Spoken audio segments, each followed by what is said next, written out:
What up? We back. Another edition of RPT, Real Prisons Talk with Wes. And today we're going to help out another one of my subscribers. She left me a long, detailed audio message about the situation she's in with the guy in prison. And got some notes, This time I actually took down some notes because my memory ain't the best. So, a few things I jotted down. The guy said he just wants to be friends while inside, and she's worried about this. She's worried about a few things, but these are just the red flags that stuck out to me. He just wants to be friends while he's in there. Now, of course, she's probably thinking that, he's a player, he doesn't want me, because in prison, that's one of the loneliest places that you can be, any man can be. So a lot of guys will cling to any form of bonding or anybody reaching out to them. I know a few dudes that got married in prison. So that is basically the norm. But every once in a while you have somebody like me. So I don't think it's a red flag for him saying he doesn't want to be in a relationship while in prison, because I myself was in this situation and I said the exact same thing. Not because I was trying to play the girl, but because I was really trying to save the relationship. I know that prison can be cancerous to relationships and ruin relationships, ruin families. So my logic, that the average guy wants anybody reach out to them, he wants that love, you know what I mean? But my logic was this. Once the infatuation wears off and that bid, the reality of what we gotta live like and what this relationship has to consist of while I'm in prison starts to take a toll on you. This is what females don't think about. Females are emotional creatures, so it's like, I love this guy, I like this guy, I'm interested, I'm catching feelings, I want to be in a relationship. And the average person would be like, yeah, let's do it. But then if you really value the relationship and you kind of like been to prison for a while and been through what it does to relationships, seen what it does to relationships, been through what it does to families and seen what it does to families, and you like, I don't want it to do that to this relationship, then, I'm saying, this is my logic, everybody don't do this, the average person is going to be like, yes, be there for me and hold me down and do all the good shit.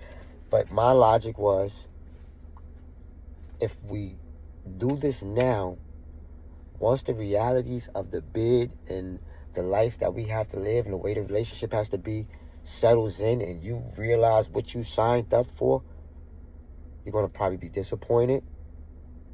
Especially when... Quick story. Because just what I was about to say just brought this story to my head. I was in a cell with a dude from New Haven one time. And I was single, he had a wife. So his wife was coming to see him. It was the beginning of his bid, when everything is always peaches and cream. And she coming to see him every visit. And I'm like, yo, tell Shorty to bring a friend for me or something. Your wife got friends? And he said some real shit, He tried first. And then after maybe a week or so, he came to me and was like, yo, Wes, man, she got a bunch of friends, but I ain't gonna lie to you, man. Chicks be wanting dudes that could take them out, a movie, dinner, bring them home, and give them some sex at the end of the night. And we can't do nothing for them in that nature from here. So it's kind of hard, Now, back to what I was saying. I got sidetracked because my point for bringing that story up is him telling me this is what women want, you know what I mean? Eventually, after the reality settles in and you realize you got a boyfriend that's in prison He doing a couple years and he ain't going nowhere, and your girlfriends is going out, they having date night and they going out and they like, yo, Joe Blow got a brother, why don't you come up with us? And you start to feel like you missing out, it hinders the relationship with you and him. It now, honestly, if you have the communication with him, and he's a strong individual, strong-minded individual, not a weak-minded individual, it can still work. But honesty is key, because now you get put in situations where you feel like, I'm not being loyal if I go have fun with my friends. And if you go have fun with your friends, and Joe Blow, brother Brian or Billy or Jody is there, and you guys actually have chemistry together, now what do you tell the dude that's in jail that you don't got into a relationship with and been in this boring ass 2-year relationship where y'all don't go out? The highlight of y'all relationship is you coming to see him on a visit or him calling you on the phone. You don't forgot what it feel like for somebody to really wine and dine you, and now here comes Jody. So to prevent all of that, my logic was, let's just be friends. Let's be friends while we're in here, while I'm in here. Because unfortunately, I say we, because when you're in prison, your loved ones, the ones that's really down for you, they going through that with you.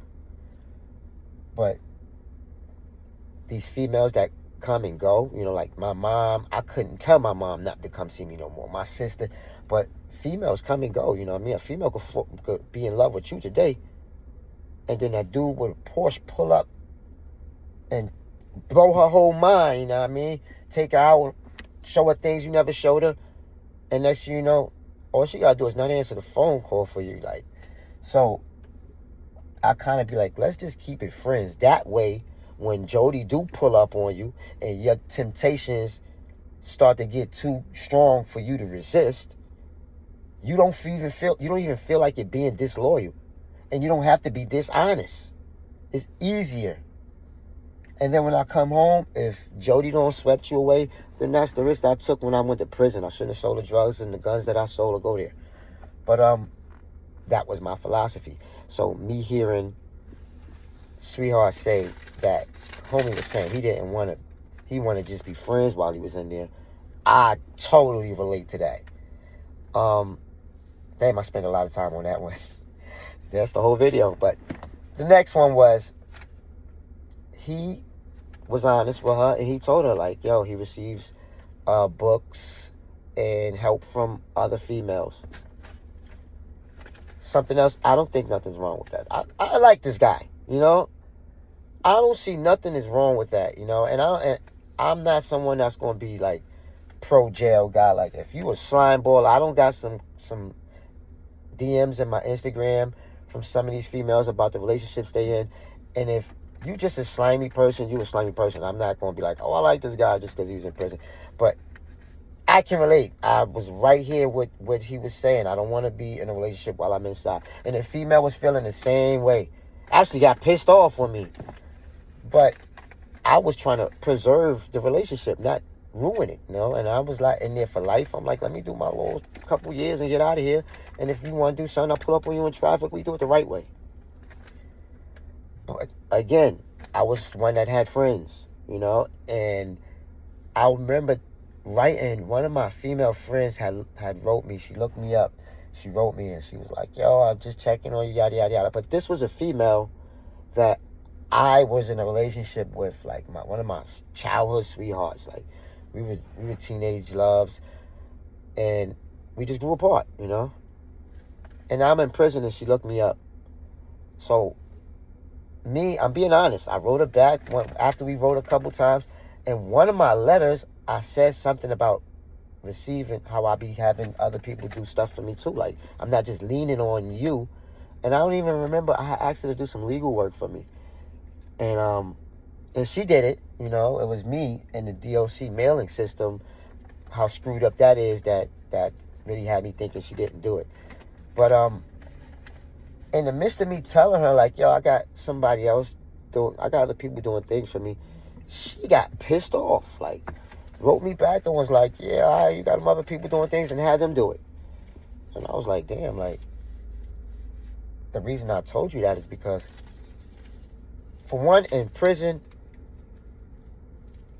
is the only place I've been in where I've literally had to have people, even if it was my own money, like, somebody had to send that in there to me. I literally had to have people take care of me like I was a baby. So, I had a few people in my corner, my moms, my sisters, like, it was loved ones that was there, but this can be a burden. Phone bills can be expensive. Commissary could be expensive. I had a lifestyle that I was used to living, and just because I went to prison, I didn't want to look and live like a bum. So what? We all wear the same sweatsuits. I wanted a brand new sweatsuit for at least be able to throw on one whenever I felt like throwing on a brand new sweatsuit, a brand new pair of the bum ass kicks that they sold on commissary. That was my way of getting my piece out of the situation. So it can be a burden though. And I tried to not lean on just a small group of people when I got other people that could do things for me. And I'm telling her that she got pissed off. And I don't think there's nothing wrong with receiving help, unless, let me clarify that. Because if you somebody that your man don't need nothing because you got that, then what the hell is he? All right, then what is he doing? I mean, and you telling him, like, I don't want you getting help from nobody else, and this is why I'm doing what I'm doing, then I get it, you know? But if you struggling yourself, and homie go out and be like, yo, I found somebody to do X, Y, Z, so that you ain't got to do that no more, now they going to take care of that. You should be happy. Like, we still a team. It's just certain things I can't do no more. Now, just because I have somebody else do it, that has nothing to do with our relationship, me and your relationship. And that comes from a lot of times dudes be not loyal, you know what I mean? Not honest. So you got to just be upfront and be honest. Like, if I'm trying to have sex with this female when I come home, then that's what it is. I'm trying to have sex with her when I come home. But a lot of times, that was not what it is. It was just friends, and you just mad because I got somebody else that's going to pay this or somebody else that's going to do that. And that's not what it is. So I don't really get what I don't see you being upset with him receiving help. I don't really think that's nothing to worry about. And last but not least, she said her friends, like everybody's friends, is going to tell you not to deal with this jail nigga. Like, why are you wasting your time with this guy in prison? Yada, yada, yada, yada, yada. You all heard it before. Anybody that dealt with somebody in prison, you got the friend that's telling you you're bugging. Now, this is what I got to say to that, because are they wrong? Do they, for saying what they say, they care about you. But what friends are going to do, friends are always going to tell you what looks right, not what feels right. Let me break that down. Friends is always going to tell you what looks right, not what feels right. Example, whether it be on a movie, real life, someone you know, how many times have you heard someone say, she's stupid for letting him do X, Y, Z time, whatever it may be. And maybe she might have been stupid for letting him do it. But right now, we're just using this as an example. Whether he beat on her, whether that's because it looks wrong. So the friend is always going to tell you what looks right. So if you dealing with somebody and he in prison, and again, this might be a friend that has a 90% of the time, her man is probably not in prison. So it doesn't look right to her.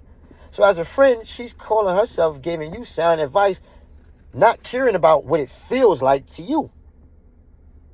So in the beginning of the relationship, there's the infatuation stage. You might not even care about Jody. You know, Jody might have to wait for a little while for the relationship to get dull. Prison relationships get dull real quick. It has to be a lot of love there. But if you still in that phase where you don't see no other man but him, then hey, I say, if you in that phase and you're holding it down, then Of course. I lost my train of thought. We wasn't on that one. We was on the friends. Yeah, if you feel that way about him, then of course they're gonna tell you what looks right, not knowing. You could be out with Jody and not feel right inside, you know? Because the heart wants what the heart wants. It's a selfish organ, you know? So until the heart wants Jody, then Jody is not attractive. Whether your friends is not going to understand that. Especially the ones that's with their Jodies, you know? They not going to really understand or care about. All they care about is what it's making you look like. This guy's making you look stupid. This situation is making you look stupid. So with that in mind, and I'm sorry I lost my train of thought. I do smoke a lot of weed. But I'm back. Yeah, I got my train of thought back. With that in mind, remember that these are people that they don't feel what you feel, you know? If that dude was to cut you off, they might be happy and be like, good, now you can move on with your life, and you spend the next 2 weeks in your bedroom crying. So take care of the person that's going to be crying, because they're not going to feel the pain you feel the same way they're not going to feel the joy you feel, you know? So you got to do what makes you happy.